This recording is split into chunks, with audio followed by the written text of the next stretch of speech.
If you ever feel out of control around food, you're not alone, and you're in the right place to learn practical, no-nonsense information about why you binge and how to stop. Binge eating does not mean that something is wrong with you. It's a natural but primitive brain response that you can correct. If you're ready for change, sign up for the Brain Over Binge self-paced online course for less than $20 per month. And if you feel you need personalized support, we also offer one-on-one coaching and group coaching. To learn more, go to brainoverbinge.com/subscribe. And I hope you enjoy the show.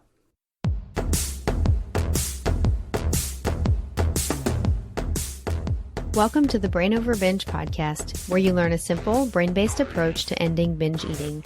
I'm your host, Kathryn Hansen. I'm the author of Brain Over Binge and the Brain Over Binge Recovery Guide, and I want to thank you for joining me today. Today is July's question and answer episode. I want to let you know that I'm going to be releasing a set of short audios, and the aim of these audios will be to help you stay focused and stay motivated in your recovery on a day-to-day basis. There are 14 of these audios, and half of them focus on Recovery Goal 1, and the other half of them focus on Recovery Goal 2. And if you're new to the podcast, Recovery Goal 1 in the Brain Over Binge approach is learning to dismiss the urges to binge. And Recovery Goal 2 is learning how to eat adequately. With these audios, you'll be able to zero in on what's important for you to do, and you'll be able to keep these recovery goals at the front of your mind each day. These are basically coaching audios, with me coaching you through both of the recovery goals. I'm hoping it won't be much longer before the audios are ready, but if you want to be the first to know, you can go to the show notes and you can sign up, and then once the audios are released, I'll send you an email, and I'll also send you a special discount at that time as well. And now I'm going to get into today's question, which relates to exercise.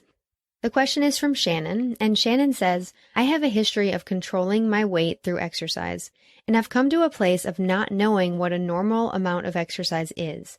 Ever since I lost weight in college, which was about 25 years ago, I have exercised every day unless I have a fever or have had surgery or I'm in the hospital delivering a baby. I absolutely love exercising, but I know that still now when I'm binge-free, I will go walk a couple extra miles if I've eaten more than I think I should have. It's a compulsion I have, and I know I need to just stop doing it, but I also just don't know what normal exercise is anymore. There is this fear that if I slow down or take a rest day, that I will gain weight. There are so many schools of thought on this today. Move an hour every day, exercise 3 to 4 times a week, do high-intensity interval training for short bursts. Just like there are thousands of diets out there, there are so many schools of thought on exercise.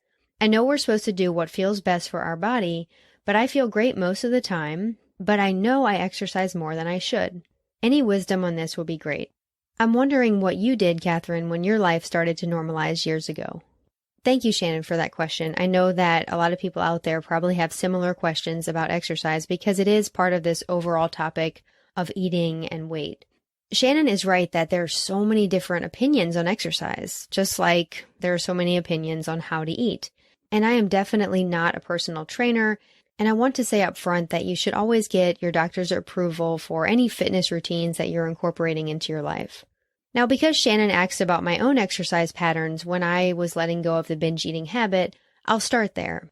Those of you who have read Brain Over Binge know that exercise was a big part of my binge purge cycle. Over-exercising was actually my form of purging. And on days after binges, I could exercise for anywhere between 3 or even 7 hours. And it was really life-consuming, and I hated it. It was this compulsion. It was that compulsion to purge, just like people have this compulsion to self-induced vomiting after binges, which is also extremely unhealthy. I was never able to do that. I tried, and I'm thankful that I never did, but I turned to exercise as my way of purging. But once I stopped binging, I automatically stopped that form of purging, that over-exercising. If I didn't binge, I didn't purge. It was just that simple. I didn't feel driven toward exercising for so many hours if there was no binge. So it simply went away. And I was so thankful for that because I got so many hours of my life back. And since then, I really don't think I've exercised for more than an hour in a day. I mean, it's possible that I have, but it's definitely rare. I still did like to exercise, and I still do like to exercise, but since recovery, I've stuck with about maybe 20 to 40 minutes of mild to moderate exercise, about 5 days a week, maybe 6. I do things like yoga or jogging, weightlifting, maybe some core exercises.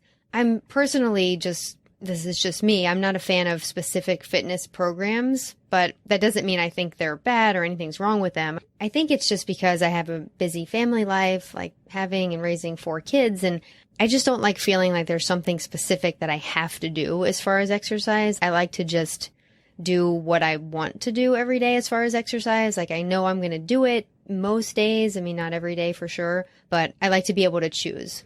And having some sort of program that I'm supposed to be following just feels too intimidating to me personally in my life right now. I mean, that definitely could change. But again, that's just me, and the way I like to exercise just fits into my life, and it feels good to me. But everyone is different, and I know that you know that, Shannon, and you mentioned all the different schools of thought. And I think a lot of the different schools of thought come from the fact that different things work for different people. Short interval training may work for some people, or other people might do well with just long walks, bike rides, swimming. I mean, there's just so many options, just like there's so many options as far as how to eat. So when I talk about my own exercise patterns, I'm not sharing it as this is the way that it should be done. It's just my way that works for me. Now that I've shared what I do personally, I'm going to give you some tips. Actually, I have 5 tips that I wrote down, and I hope that these tips just help you develop a healthy relationship with exercise. The first tip I have for you is to ask yourself, is my exercise an unhealthy compulsion, or is it a healthy habit? It's important to make this distinction because healthy habits, you can also feel compelled to do them. For example, you'll feel compelled to brush your teeth at night, and it's a compulsion. You could call it a compulsion because you feel that drive to do it, but it's healthy. So that's a healthy habit. So even though there could be some compulsion and you feel driven toward something, it can still be a healthy habit. So I think it's useful to look at your exercise like that and think, okay, yes, I do feel driven toward it, but is my brain driving me toward something healthy, or is this something unhealthy? And I hope that's kind of making sense, because once you develop a healthy habit, it actually can feel kind of difficult to not do it. Now, whether you develop an unhealthy compulsion or a healthy habit, in either scenario, it can feel difficult not to do it. So it seems like for you, Shannon, it feels difficult not to exercise. You feel driven toward it. Now, you have to look at that and think, is what I'm being driven toward helping me? Is this a healthy drive? And to me, it seems like you can recognize that maybe there is something there that's causing it to be an unhealthy compulsion. Like if you're not taking days off, if you're exercising even when you're extremely tired, just try to do some self-observation and self-reflection and see if you can sense the difference between whether it's a healthy habit or whether it's an unhealthy compulsion. And it may not be completely clear. And if you feel like it's an unhealthy compulsion in a lot of ways, it doesn't mean you need to give it up. It just means you may need to change some of what you do in order to bring it back into that healthy habit category. To get started, you can ask yourself some simple questions like, are my exercise patterns taking over my life? Or do my exercise patterns prevent me from doing other things that I want to do? Or does my exercise take up too much time that I'd rather be spending elsewhere? Does my exercise take me away from my relationships or my family and friends too much? And I'm sure you can think of some other self-reflection questions that you can kind of determine that line where your exercise goes from being healthy to unhealthy. My next tip is to try to use exercise as just one tool in managing your health, and as part of managing your health, managing your weight. Because exercise really is just one aspect of your overall health. There's so many things to consider. There's your stress, your relationships, your career, how you eat, how you sleep, your mood each day. It seems like there's some cultural conditioning that exercise falls into this calories in, calories out equation.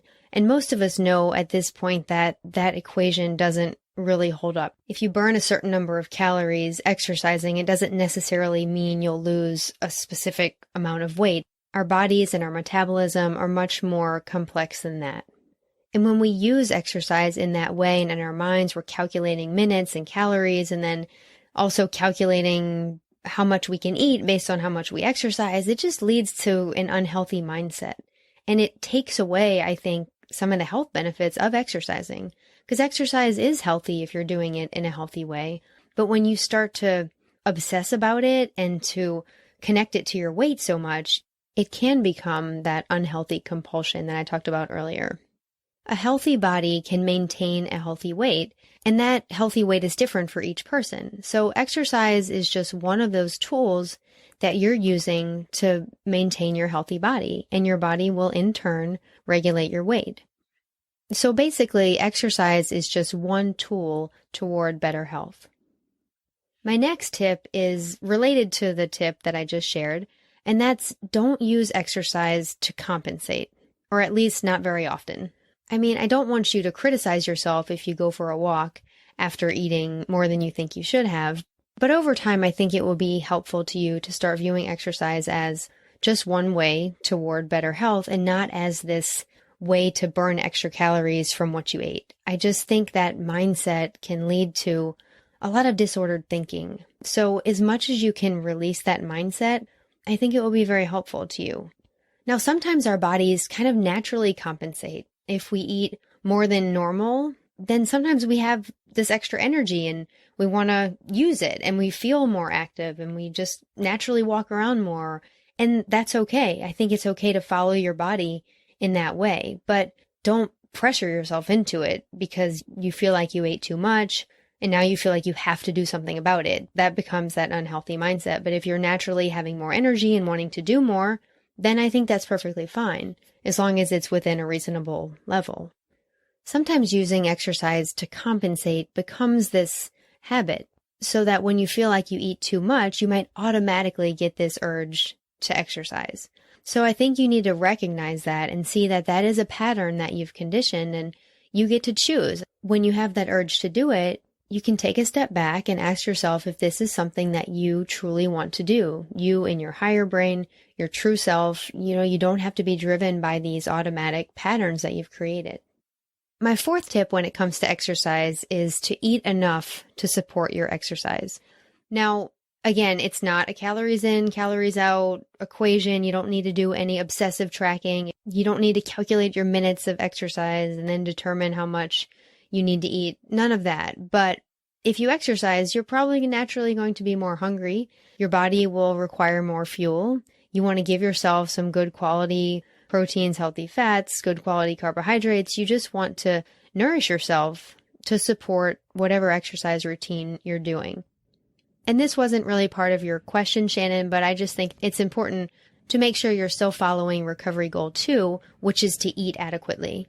And if you're really over-exercising and still eating the same amount that you would if you weren't exercising, then you're not eating adequately. And my fifth and final tip about exercise is don't compare yourself to others. Try to find your own balance and what works for you. This gets back to your question about what a normal amount of exercise is. And I want you to ask, what's a normal amount for you?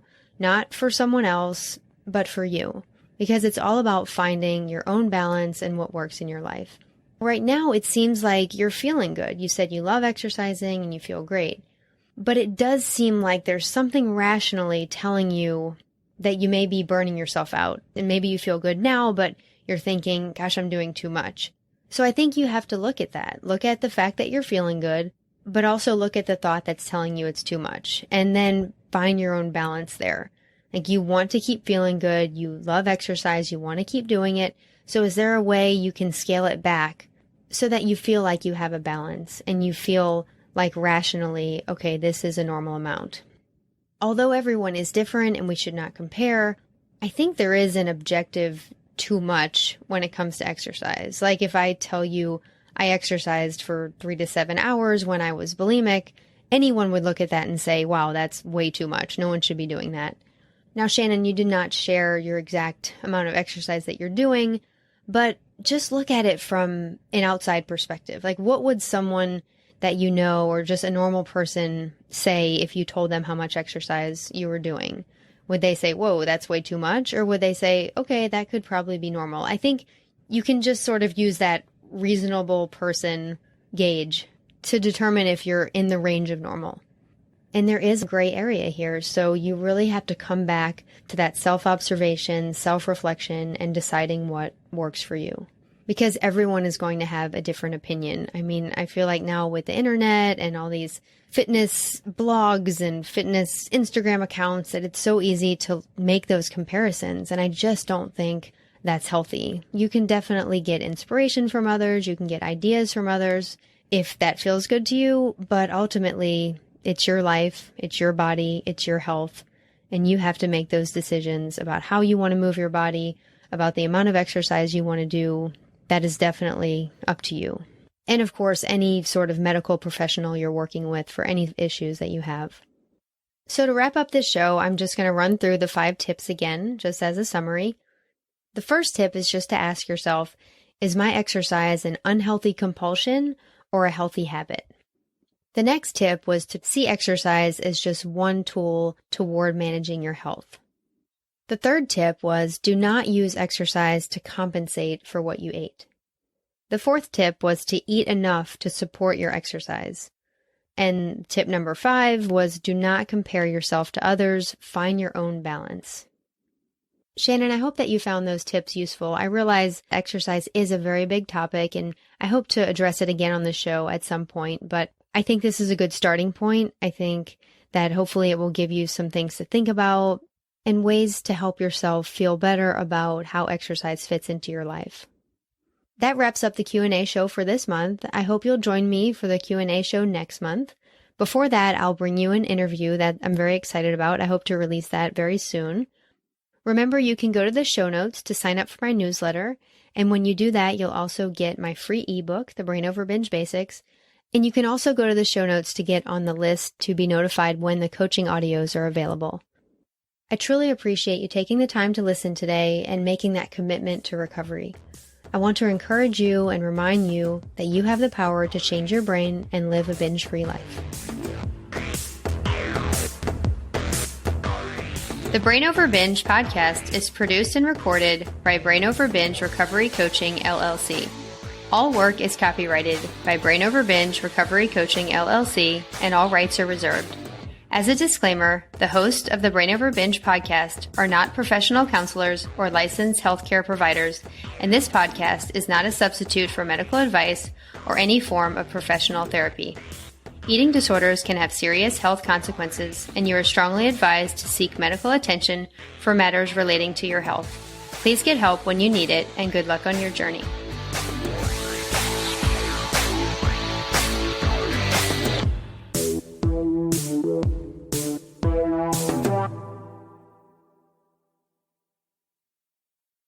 Need more help?